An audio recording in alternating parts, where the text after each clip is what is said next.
नमस्कार दोस्तों, बहुत बहुत स्वागत है हमारी यूट्यूब चैनल पे। आशा करता हूँ सब अच्छे होंगे। आपको पता होगा कि इस टाइम पे कंपनी के काम से रिलेटेड जो बिजी चल रहा हूँ, इस टाइम पे मैं इस रीजन से ट्रेड नहीं कर पा रहा हूँ। उसका फुल वीडियोस कंटिन्यू नहीं आ रही है डेली, और कोशिश ये रहेगी कि आज से डेली ही टाइम दे सकें। ट्रेड नहीं कर पा रहा था तो इस वीडियो भी नहीं बन पा रही थी। सो फाइनली आज से सोच रहा हूँ कि डेली ही ट्रेड करें, जो कि काम था उससे फ्री हो गए। फाइनली आज के हम वीडियो में समझेंगे कि स्टॉक सिलेक्शन। रोज की वीडियो में एक ही चीज समझते हैं, स्टॉक सिलेक्शन कैसे करना है। तो नमस्कार एवरीवन, जैसे कि आप अगर नए हैं तो प्लीज आपसे रिक्वेस्ट है चैनल को सब्सक्राइब कर लीजिएगा और लास्ट तक जरूर बने रहिएगा। मेरा वादा है आप जरूर कुछ ना कुछ सीख के जाएंगे। और जैसे कि आपको मैंने बार बार ये चीज बताता हूं कि स्टॉक सिलेक्शन का प्रोसेस जो होता है वो एक ट्रिक या कह सकते हो समझने की चीजें होती है ना। बहुत बड़ी चीजें नहीं है कि आप समझ नहीं सकते। अगर आपको समझ गए कि डाटा एक्चुअल में कैसे हमें जो शो होता है, यानी ऑप्शन चेन में जो ये हमें सारी चीजें दिखाई जाती, OI एंड वैल्यूम, IV, ये सबको हमें कैसे एब्जॉर्ब करना है, समझना है, और उसके बाद क्या उसका रिएक्शन होता है, मार्केट में रिएक्ट करता है।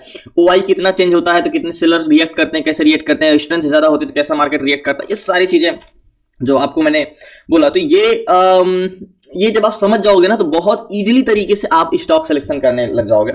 तो पहला ऑप्शन ये है कि देखिए, जैसे कि आज मार्केट आपको पॉजिटिव लग रहा है, रिलायंस गैप अप ओपन हुआ है, गैप अप ओपन होकर एक बड़ी कैंडल्स बना के ऊपर जा रहा है। चलिए एक समझते हैं कि स्टॉक सिलेक्शन के लिए हमें कुछ चीजें इंपॉर्टेंट रखनी चाहिए। जैसे कि देखिए, मार्केट में आपको मैं कई बार बताया कि 3 तरीके की स्टॉक का मोमेंटम होता है। पहला वह होता है जो मार्केट की स्ट्रेंथ डिसाइड होता है, मतलब मोमेंटम एक तरफा होता है। मतलब मार्केट अगर यहां से खुला तो वो लास्ट तक 3:30 बजे तक सीधा स्मूथली बाइंग होते हैं, हाई लो लगाते हुए ऊपर निकलता जाएगा।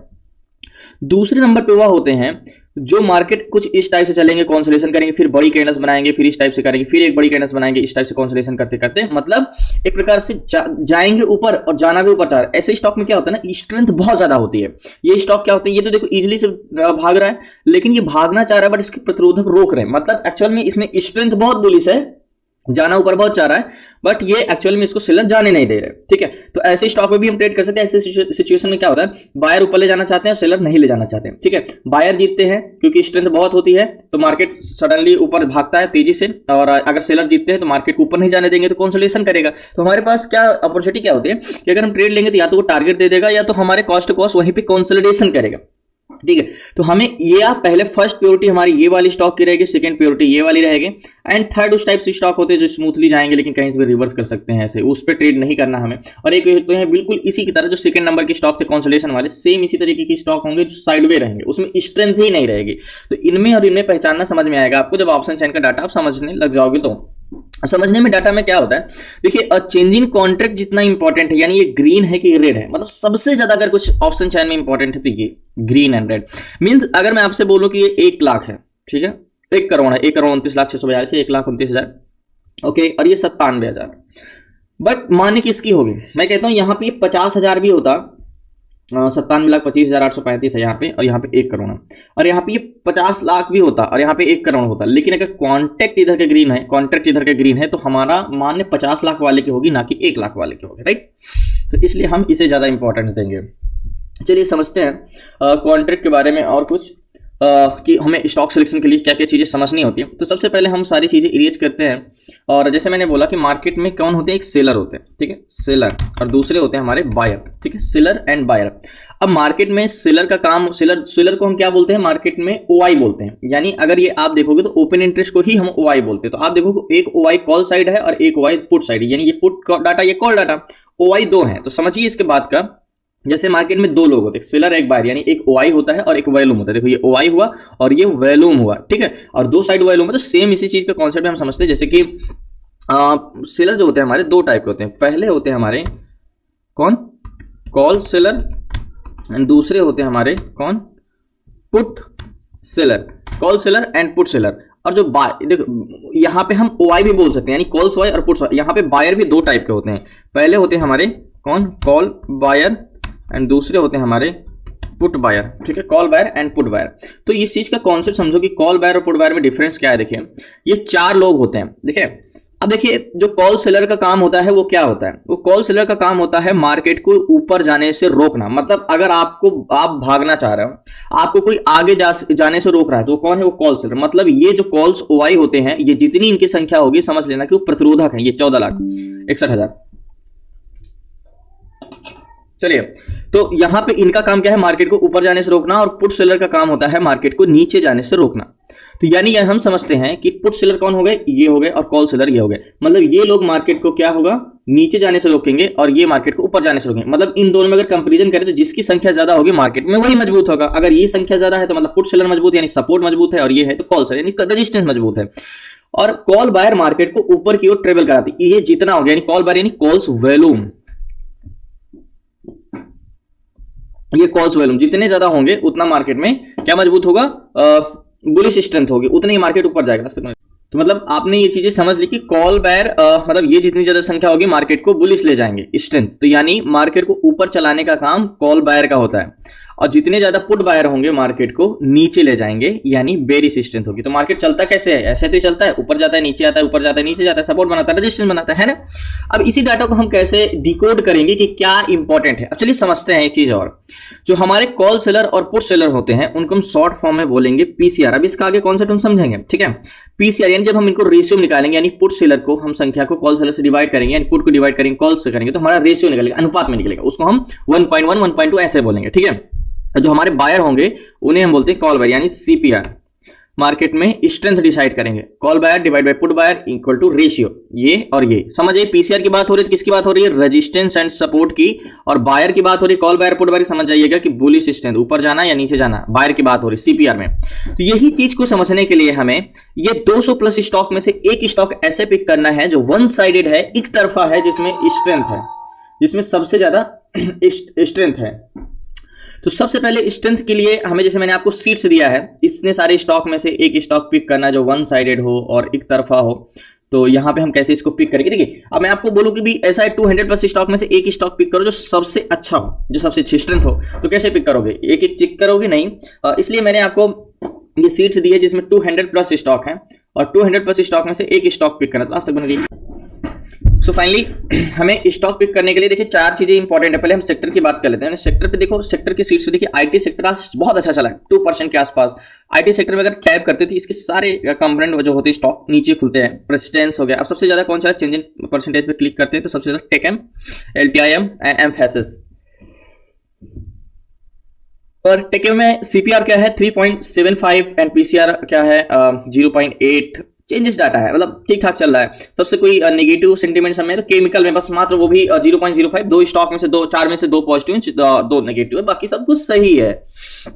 सबसे ज्यादा इंपॉर्टेंट हमारा ये है कि ऑप्शन सीट्स में अगर देखें तो और ओआई लाइनर पे मोस्ट इंपॉर्टेंट चीजें होता है कि हमें 940 के बाद का डाटा देखना। अब हमें स्टॉक सिलेक्शन करना है कि स्टॉक सिलेक्शन करने के लिए वैसे स्टॉक तो आज बहुत ही चले हैं। वॉल्यूम चेकर में देखें तो सबसे ज्यादा अगर कोई चेंजेस है मैनकाइंड फार्मा में, और 3 अबव स्ट्रेंथ है 0.67 का, एंड पीसीआर भी 2 अबव है, मतलब पीसीआर भी बढ़ा, सीपीआर। लेकिन यहाँ पे अगर आप देखोगे ना तो सेलर नहीं बढ़े हैं उतने। एक बार मैनकाइंड फार्मा को हम देख सकते हैं, अगर इतना ज्यादा इंटरेस्टेड है तो ये स्टॉक ऊपर क्या, मतलब सेलर बहुत निगेटिव है, मतलब रेजिस्टेंस बहुत मजबूत है इस रीजन से। यहाँ पे देखोगे ना तो यहाँ पे पीसीआर भी थोड़ा सा घटे हैं, right, but CPR extremely bullish है। तो ये स्टॉक क्या ऐसा स्टॉक है ना ये कि ये जितना ज्यादा ऊपर जाना चाह रहा है सेलर उसको उतना जाने से रोक रहे हैं, मतलब रेजिस्टेंस बहुत मजबूत करें, मतलब आप पूरी ताकत से भागना चाह रहे हो बट आपको पकड़ के रखा जा रहा है।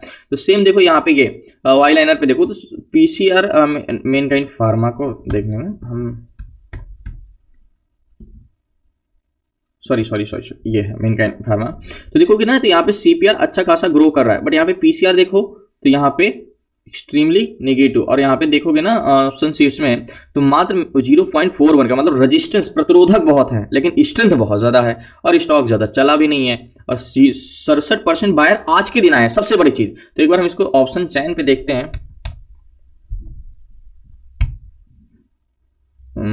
ओके, क्या कॉन्ट्रैक्ट ग्रीन कॉन्ट्रैक्ट 4000 1000 200 5000 2000 थोड़ा थोड़ा क्लोज हो रहे हैं, तो मेरे हिसाब से थोड़ा सा और हमें कुछ स्टॉक्स पे नजर बनानी चाहिए।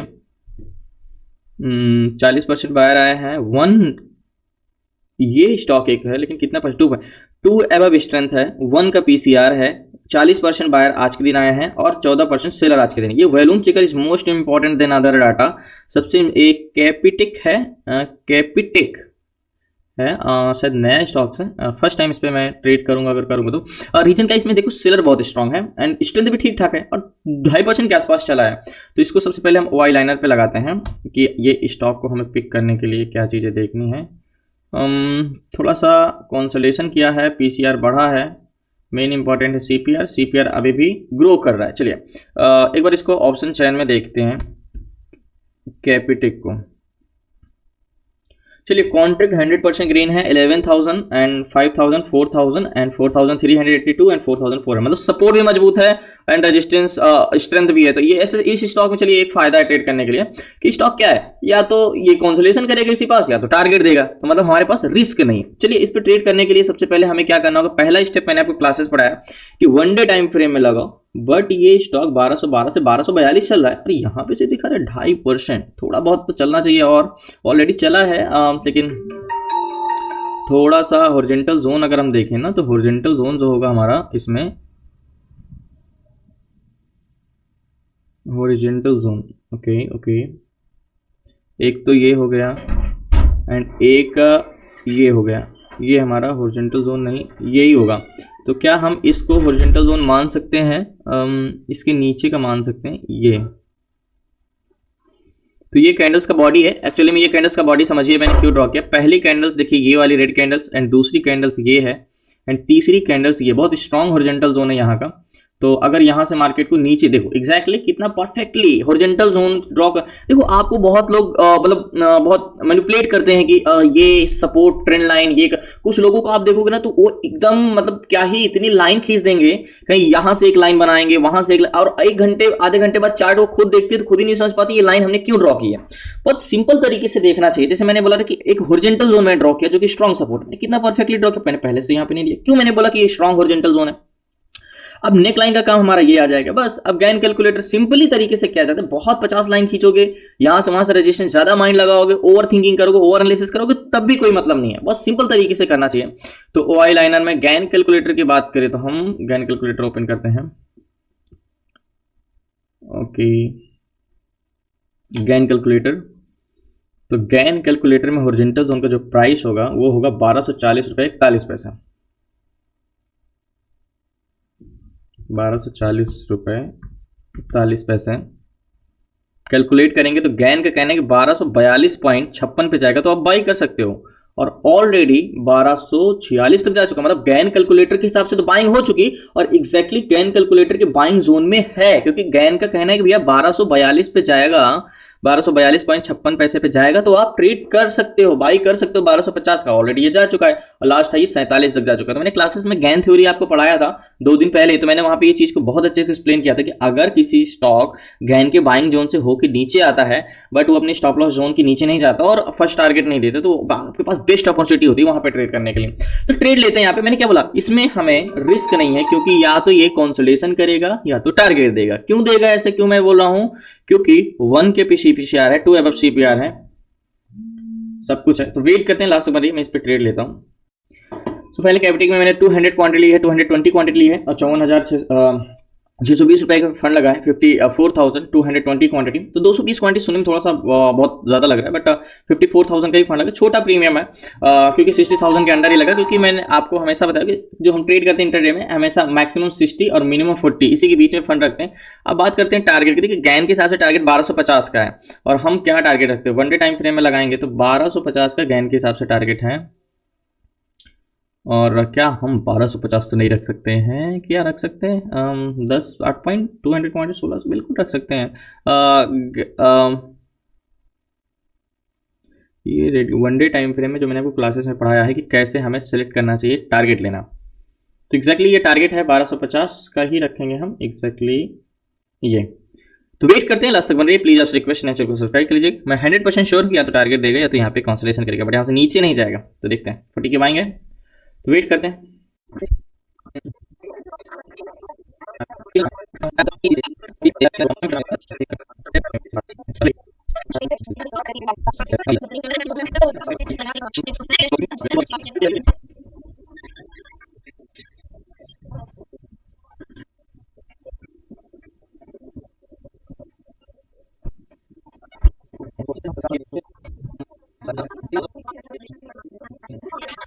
सो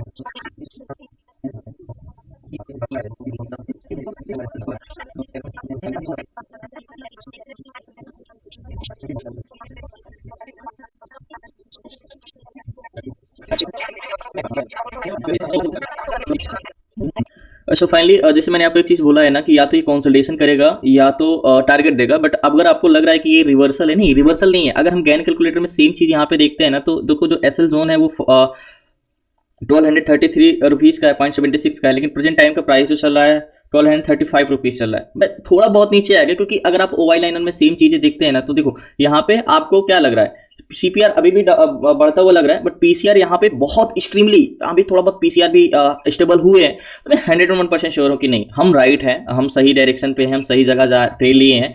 थोड़ा बहुत नीचे आएगा, बट मैं 101% श्योर कि ये क्लोजिंग यहाँ के आसपास देगा या टारगेट देगा। तो वेट करते हैं, 12:16 है, तो हम 3 बजे तक अभी रुक सकते हैं, इंतजार।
सो फाइनली एक चीज हमने स्टार्टिंग में ही देखा कि सेलर जाने नहीं दे रहे हैं। एक्चुअली में इसको हम कॉस्ट टू कॉस्ट बोलेंगे। मैंने आपको एक चीज बोला था ना कि मार्केट नीचे आएगा, लेकिन क्लोजिंग यहीं के आसपास देगा। तो 38 चल रहा है, याद होगा 40 के आसपास की बाइंग हमारी। तो मैं पोजीशन अपनी यहाँ पे स्क्वायर ऑफ करता हूँ। 38.70 चला, 39 पे याद होगा हमने बाय किया था। फिर उसके बाद मार्केट कंसोलिडेशन करने लगा, 39 पहुंच गया है। मैं पोजीशन अपनी स्क्वायर ऑफ करता हूँ यहाँ पे लास्ट तक मैंने। सो फाइनली पोजीशन मैंने स्क्वायर ऑफ कर दिया 38.80 के आसपास, और अभी 20 आ गया है। और क्या करें मार्केट में, जैसे हमने स्टार्टिंग में यहाँ पे देखा था कि सेलर और स्ट्रेंथ अच्छी थी, लेकिन कंसोलिडेशन कर गया, क्योंकि मार्केट में जो ओआई लाइनर था सेलर, आपको मैंने यहाँ पे दिखाया था कि ओआई लाइनर में सेलर भी डाउन हो गए थे, क्योंकि मार्केट को ऊपर जाने की कोशिश रोक रहे थे इस रीजन से। बट कोई नहीं, क्या कर सकते हैं, टारगेट नहीं दिया, बट ज़्यादा इसे लॉस में नहीं बोल सकते, क्योंकि मुझे पता था कि जब मार्केट में इतने ज़्यादा स्ट्रॉन्ग सपोर्ट होता है ना, तो सिर्फ नीचे जोन को टेस्ट करने जाता है। यानी आपको मैंने क्लासेस में एक चीज़ बताई, जब भी मार्केट यू टर्न लेता है तो वो और वॉल्यूम ऐड हो सके इसलिए लेता है। यानी बस अगर यू टर्न लिया तो और पैसेंजर लेने के लिए, फिर वो ऊपर जाएगा।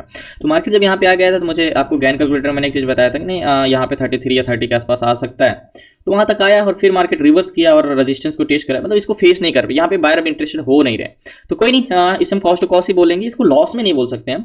तो फाइनली पोजीशन मैंने स्क्वायर ऑफ कर दिया। लास्ट तक बने रहने के लिए धन्यवाद आपका। आपसे रिक्वेस्ट नए चैनल को सब्सक्राइब कर लीजिएगा। आपको सीखना है जेड सारी चीजें स्टॉक मार्केट से रिलेटेड, तो डिस्क्रिप्शन में नंबर आपसे व्हाट्सएप करके जुड़ सकते हैं 6 मंथ की क्लासेस में, जिसमें हम stock intraday, stock SIP, ETF SIP, option selling, option buying, A to Z सारी चीजें सीखेंगे विद सर्टिफिकेट। तो धन्यवाद आपका, शुक्रिया। कल मिलते हैं न्यू ट्रेड न्यू स्टडी साथ। जय हिंद, जय भारत। तो फाइनली पोजीशन मैंने उसी टाइम पे स्क्वायर ऑफ कर दिया था, आपको मैंने बताया था, लेकिन मार्केट अभी क्लोज हो गया है। और जैसे कि मैंने बोला था कि ये मार्केट जाएगा तो ऊपर ही जाएगा, और पूरी कोशिश भी किया। बायर यहाँ पे थोड़ा सा इंटरेस्टेड कम हुए, लेकिन उसके बाद आके क्लोजिंग तो ऊपर ही दे, लेकिन हमने पोजीशन यहीं पे स्क्वायर ऑफ कर दिया था। इस रीजन से क्योंकि टाइम था नहीं ज्यादा और अभी 3:30 है और क्लोजिंग तो ये लास्ट हाई ये गया भी था 46 तक और 50 का टारगेट था। कोई नहीं, हमारा जो मेन था कि क्लोजिंग आसपास होना चाहिए, वो क्लोजिंग हुई। कभी कभी होता है कि आप सारा दिन वेट करते रहते हो, फिर भी टारगेट नहीं मिलता, टारगेट नहीं मिला। बट जो मैंने बोला था ना कि या तो इस साइडवे रहेगा या तो टारगेट देगा, तो वही हुआ सेम। तो धन्यवाद आपका, शुक्रिया लास्ट तक बने रहने के लिए। प्लीज आप रिक्वेस्ट नेचुरल को सब्सक्राइब कीजिए। कल मिलते हैं न्यू ट्रेड न्यू शेयर के साथ। जय हिंद।